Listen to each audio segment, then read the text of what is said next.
Thanks, Cairloch. And Tánaiste, the question I'm asking is in relation to what pressure has been put on the British government regarding having a public inquiry in relation to the murder of Sean Brown, GAA official, on the 19th of April 1997 at Drummondney Road, Bellaghy, when he was closing the GAA club.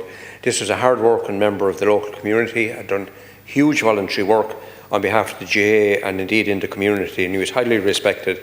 And I know from people who were living on Drummondney Road at the time, there was shock and horror indeed in that area and the wider Bellaghy area at what happened. Thank you, Cairloch. Thank you, Deputy Stanley. I met with Sean Brown's family just over 2 weeks ago. In fact, I met with them on what was the 28th anniversary of his murder. I was really struck by Bridie Brown, struck by the family, struck by the absolute anguish, pain, hurt that they've been put through.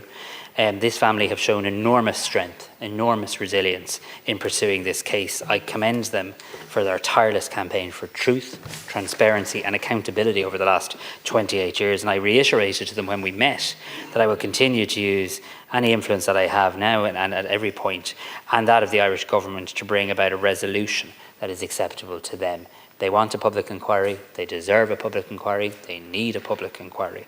The various investigations conducted since the murder have failed to provide the answers needed by the Brown family. They've waited far too long for the truth.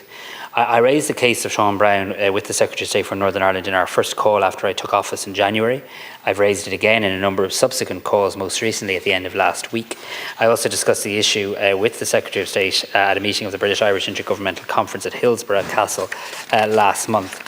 As I said when I was in Belfast last week to meet with party leaders, it has been the long-established position of the Irish government that the Brown family must have access to a mechanism which is compliant with Article 2 of the European Convention on Human Rights. This is something that has never once been provided to them. And that's not just my view, it is my view, but it's not just my view, it's also the view of the courts in the north as well. The courts in Northern Ireland have made clear their view that the Independent Commission on Reconciliation and Information Recovery as established by the UK Legacy Act cannot offer that remedy, and that a public inquiry is currently the only mechanism available which can do so. Can I also say this case is exceptional in a number of respects. I know there's a lot of hurt in Northern Ireland, I know there's a lot of victims in Northern Ireland, I know there's a lot of unanswered questions in terms of truth, justice and accountability, I do know that. But this case does have some particular exceptional characteristics. It includes the rulings of Northern Ireland's High Court and Court of Appeal, which identifies a public inquiry as the only remedy. The material released by the Coroner's Court linking agents of the UK state to the murder, and the repeated frustration of a thorough investigation of the case by state agencies. And these are important elements. So my department participated in the supervision of a review of the case following the report of the police ombudsman, which did not receive the information subsequently found by the coroner. Information was withheld from various investigations to date. So I'll continue to raise this case with the Secretary of State. In my discussions, I'll continue to keep in close contact with the Brown family and their representatives, and with political representatives in this House and in Northern Ireland, for whom I know this is an issue of utmost importance, as it is for me too. Thanks, Tánaiste, for your answer, and I'm happy to hear that in relation to the engagements that you're having already on that. Could I say, I mentioned that Sean Brown had a great reputation locally as a hard-working member of the local community, and indeed throughout the country in relation to the GAA. And I want to commend the GAA for taking up this issue and the thousands of people that filled the roads and streets around Bellaghy only just in the last couple of weeks. There was evidence of collusion here. The convoy, he was abducted, he was carried in the convoy.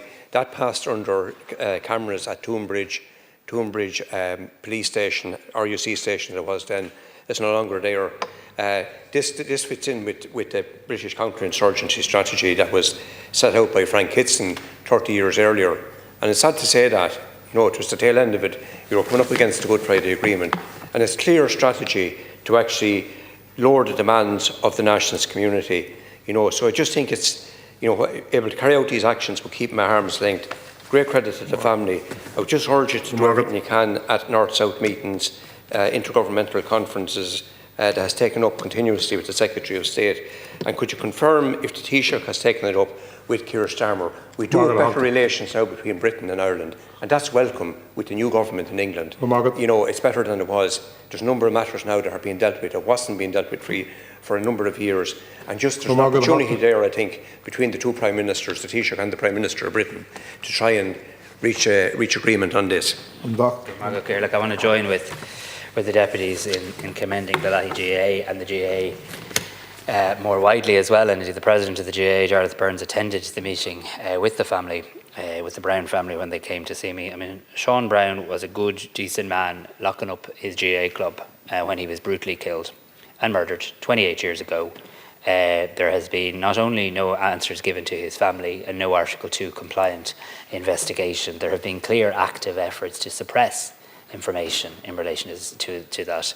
And it's also very clear from the rulings of the High Court and the Court of Appeal in Northern Ireland and the gist that a full public inquiry is required here, and that the involvement of the UK state and agents of the UK state in relation to the murder of Sean Brown needs to be answered for.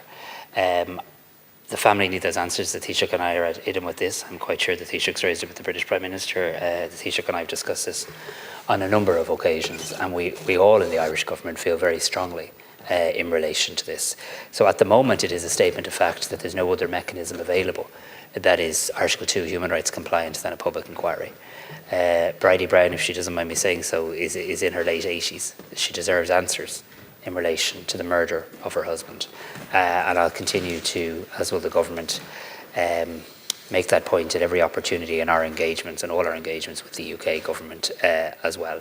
More broadly, in relation to legacy, more broadly, I really do hope in the coming weeks we can reach a framework that the two governments can say this is a good way forward on the issue of legacy across this island. I think that would be a very significant moment, and for victims, for families. I met a number of victims groups yesterday in relation to this, met all the parties in Northern Ireland on this last Monday in Stormont, and we're working intensively to see if we can find a way forward.